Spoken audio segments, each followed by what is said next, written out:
Hello， 各位加拿大朋友，我係 Benny， 今日同你分享5個 Mortgage Life Hacks， 慳時間、慳錢、少壓力。第一，交收日要避開高峰期，好多人中意係星期五、月底、長週末前交收，聽落啱搬屋，但銀行、律師最忙，文件趕，轉帳又會塞車，突發事嘅發生好易添加自己嘅煩惱。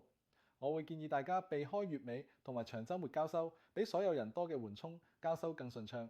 第二，估價早啲做，估價唔係精密科學，會有誤差啦。我見過同一物業去做2個估價，分別真係差到8萬。早啲做估價，俾你自己有更多時間去處理突發問題、溝通嘅補充、估價報告對比、調整方案。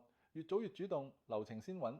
第三，首期資金要可蘇，銀行要根據防止洗黑錢規定，一定會查近30、90日月結單，大額現金突入會被追問來源、延誤、補文件，甚至影響批核。建議大家做法，首期提早入，最好超過90日入帳，贈與用 gift letter， 一次過成筆入閘，來源要清晰，少走回頭路。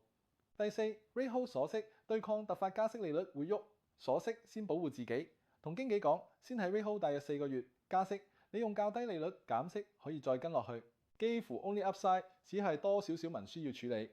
第五，申請貸款之後，切勿新增負債，直到收樓之後，批核期間財務保持穩定，唔好買車分期，唔好開新卡，唔好做擔保，因為貸方嘅負債比 DTI 新負債可借額下降，甚至影響批核。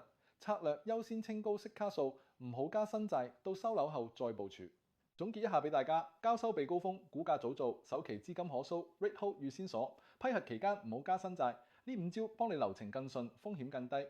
如果覺得有用 ，like subscribe， 我係 Benny， 下條片見。